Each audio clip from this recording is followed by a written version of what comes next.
Okay, so I pretty much forgot my, I forgot my camera at home because apparently I just don't care anymore about this stuff. We're having problems with the realtor, we're having problems with everything. So I'm just gonna start getting this stuff together and I'll just talk to you guys about it. I feel like our realtor isn't doing the right thing. Now you might say, Goodman, what are you talking about, Goodman? Sorry if the audio sucks too. It's not purposeful.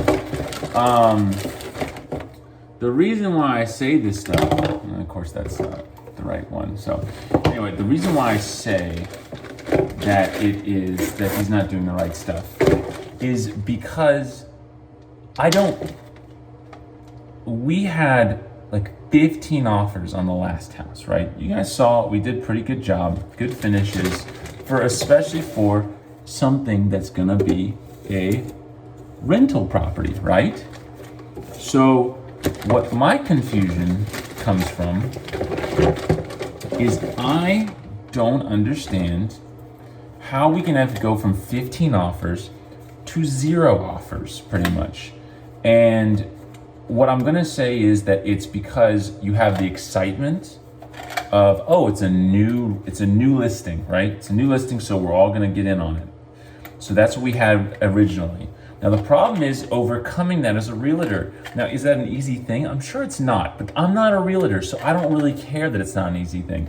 If you're a realtor, you should care. You should care that it is an actual thing that needs to be thought about. And my realtor doesn't think about that. Probably because he's old school, probably because he just doesn't care. And so we're fighting right now, or he's fighting. This is also a problem. His priorities are completely incorrect. So he's fighting because he thinks that we need to get the earnest money from the people. And I know everyone's gonna kill me for this accordion thing, but it's not, I have to do it. So just get over it. But he is fighting for,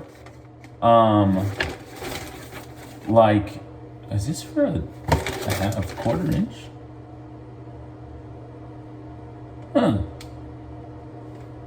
Yeah, it's for that. Well, that's nice. Anyway, he's fighting for the earnest money, which they paid $1,000 in earnest money. That's great. Thank you very much for that. I don't care about $1,000 in earnest money, to be honest with you. And the guy doesn't actually have to give me any. I don't think he does not legally obligated to, but I mean, I guess he's being kind of a nice guy, and he's like, look, I made you guys do, some repairs and stuff, so I will go ahead and give you some earnest money back, because I guess he feels bad. Also, this is what happens like every time I do this. It's like I forget. I'm like, oh, I didn't put that washer on. Anyway, so, oh shoot. This washer is for this one. So where's the washer for that one? Oh, I gotta put this, I gotta use this washer. Okay, well, whatever, forget you. Sorry, I'm just kind of figuring all this stuff out while I'm also complaining. So anyway, so he's fighting for the earnest money, and the guy, like I said, gracious enough to the former buyer who could not get his butt in gear to go get financing and then lied about it, and then my realtor lies to me about it. He's like, look, I told you guys to do repairs, you did them, I appreciate that, so I'll help pay for the repairs if they're not too ridiculous, which I'm like, okay, I don't really care. But I sent the receipts, it was like $535. So he's like, well, look, I'll give you half the earnest money and I'll keep half the earnest money. I don't care. Meanwhile, my realtor is acting like that is the biggest deal. Like, we got to get the money. We got to get the money, buy it, Goodman. We got to get the earnest money. I'm going to do whatever it takes. I don't care about $500 or $1,000. I care about the $10,000 that I was going to make. That's what I care about. So I sent him a text message today and I said, hey, how is the thing going with the Texas buyer? Like, is it gonna come through? What is your opinion on it? And he goes, well, he's got to get his money. I'm like, all right, cool. So we're already playing at a not good position here, right? And yeah, we're not. So I am like, that's not good, but okay. And are there any other offers? Does anyone else like contact you? Have you contacted? Well, I've let everyone know on the list, and I'm like, I don't care about the list. I care about have you let everyone know, because I was like, we literally are dealing with a listing that was new and now is not new anymore. That's the problem here. And he's acting like we're just dealing with a regular listing. So he goes, well, we don't have any other offers. But the guy from Texas, we're waiting on him to see what he says. And I'm like, have you done, he was supposed to do a FaceTime showing yesterday. Did you do the FaceTime showing yesterday? He didn't do the FaceTime showing yesterday. And I'm like, okay, that's great. Well, I want an offer, so figure it out. Like, we need offers, because this is ridiculous where we had like went from 15 to 0. Does that make, again, so, he then after that, that's when he texted me after all that this morning, then texted me, hey, he's agreed to give $500. I'm like, bro, stop talking to this guy. I don't care about the former buyer. I don't care about the earnest money. And I think I said it in very, very plain words. I mean, maybe with some expletives, which I don't think I should have done. You know, I get riled up, and it's not a good thing. But anyway, so I'm like, you know, I don't care about the earnest money. Okay, sorry about that. My phone ran out of memory. Anyway, so again, we're going back to it. He says, I used a bunch of expletives. That's what I was saying. I was ashamed that I used all the expletives I used to get my point across of how disappointed I am in this whole process and all the situation at hand. And I said, you know, frankly, Mr. Realtor, I don't care about earnest money, and I wish you'd stop playing tiddlywinks with this seller, and I wish that you would, I don't know, start dealing with the bigger picture, which is there are tens of thousands of dollars that are sitting out there in the ether that you're fighting for $500 for me. I'd rather you be fighting to get the other money, which would be the amount that, you know, I don't know, it costs to like sell a house, to get a new buyer, to make it work. That's what I would like. I would like for us to be dealing with that right now, not dealing with, oh, well, you know, we're gonna get you $500 back. I just don't care about $500. I care about $10,000. I care about $12,000. I care about $4,000. I don't care about $500.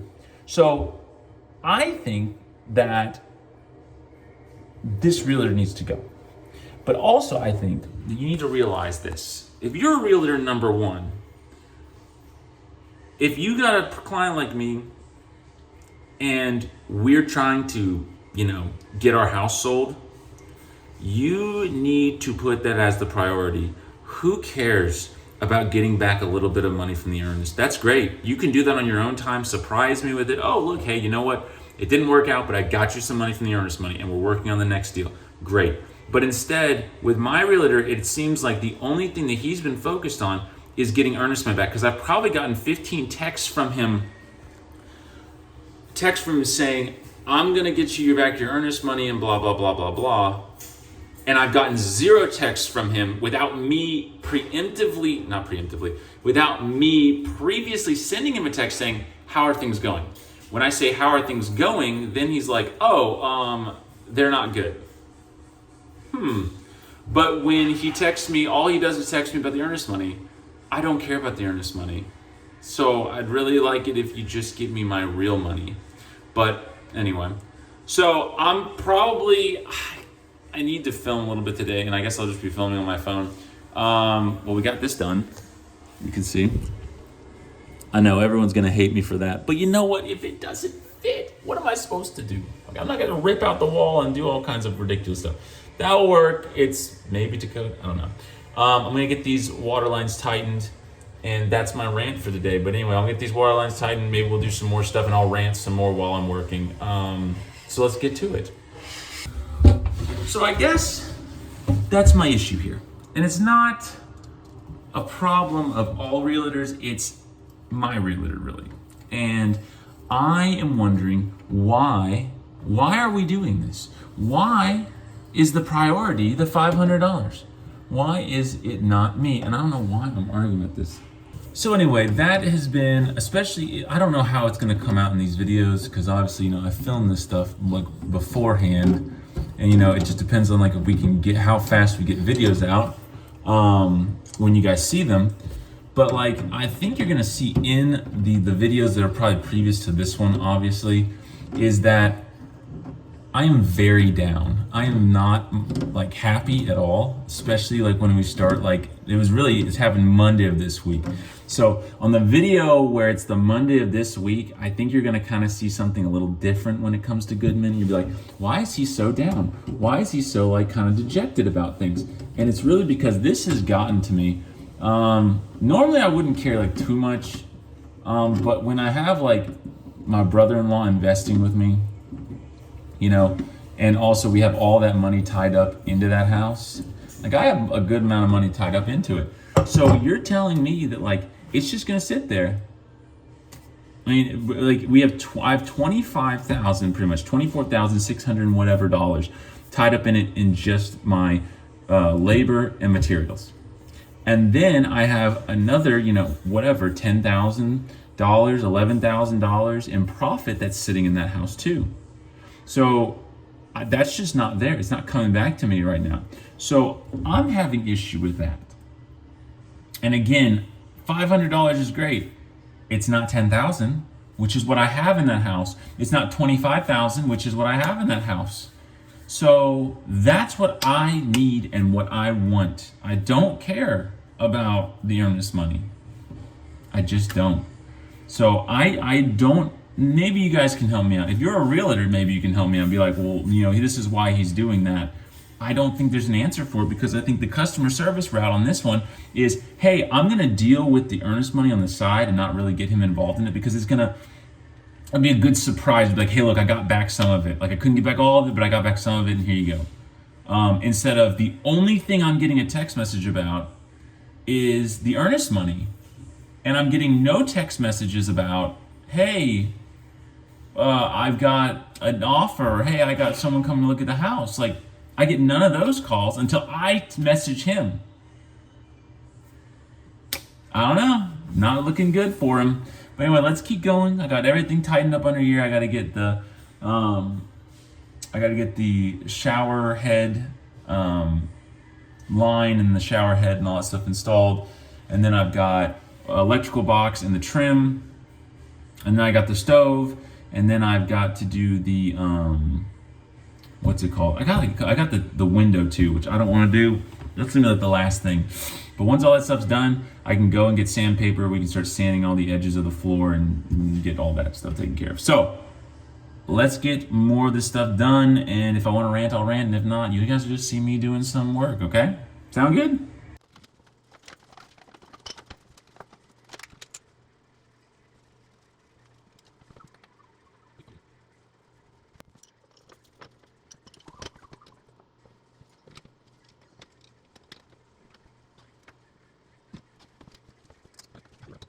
Okay, let's go through the house. Like I said, I don't have my camera, so we're gonna use my phone. So we got all the floors nice, and I actually like using my camera phone, or my phone on my camera, because I can see everything. So it looks absolutely terrible, but it's rustic. Okay, it's rustic, that's what that means. So let's keep going with everything else. I can't flip the camera around, so we'll just do it like this. So we got all the floors nice and sanded and scuffed down. Roberto's trying to paint the attic access. But everything is nice and scuffed. So we got Tam, she's coming tomorrow, and she's going to be mopping, cleaning up all this stuff, so that when I can come in on a Sunday or on a Monday, I'll do one coat, wait 1 hour, come back in, scuff everything, and then do a second coat, and then I'm done. So that's a big plus. And like I said, I think it was only about it was less than $200 to do it this way. And if I were to go and floor all this, it'd probably be more like $1,000 and a lot of time. So that's why I like this. If you literally put paint on this floor, Roberto, what is this then? It's not paint. Okay, good. Don't play with me. Jeez, don't play with you. Yeah, no. Don't play with me. Anyway, Roberto's got the backsplash up in here. We're literally just using the exact same tile everywhere. I trimmed out this because we had a big gap on the bottom, so I was like, okay, well, we gotta trim it out. Refrigerator, stove are in. I got the eyes changed out, so that's good. What else? This one's my favorite part. So yesterday, Dorian and I were trying to get these doors in. It wouldn't work. So we were gonna have to go buy a new door. For Section 8, what we do, we take some wood putty, we put it in there, we're gonna let it dry, we'll have to sand it down. And then you'll have a perfectly okay door, probably. So it will work. It's not a big deal. And like I said, this room, the back room, we already showed you this, but floors look, I mean, I went way too harsh on these floors, but that's fine. Also, I found this really great thing, which is not great, but if you look right here, that's the outside. So this window is not actually like doing anything. I don't even know how it's held in. It's held in by, it's like it's pressed in or something. So what I'm gonna have to do is fix that. And what I'll probably end up doing is just taking that whole thing out, putting in just a piece of plexiglass, which I have in the back of my truck, gluing it into position, and then call it a day, because that window still works. So, not too bad. And probably the last thing I'll do is we'll get that up and I will paint that, and we'll get the whole house detailed and everything like that. Tam's doing the detailing, as she calls it, so that's why I call it the same thing. And then outside, you can kind of see on the windows, there's the window and there's the window. Boop. So that window has a lot more of it, but it's like red paint. So probably Monday or Tuesday, I'll be outside just wiping paint off. But yeah, all in all, that's pretty much it for today. So I guess we'll jump back in. I should have shown you guys me sanding. I mean, sanding's really simple though. Like I can use a pole sander, or I use just one of those little palm sanders. That's all it is. And then you just go back and forth, just scuff the floors up a little bit. I'll kind of go over the poly in the next part of this video, just so you guys can see kind of like what we're doing. But for today, we're done. And so we'll see you, not tomorrow. I'm going to Barber's tomorrow. We'll see you on Sunday or Monday. So, This is Goodman back with another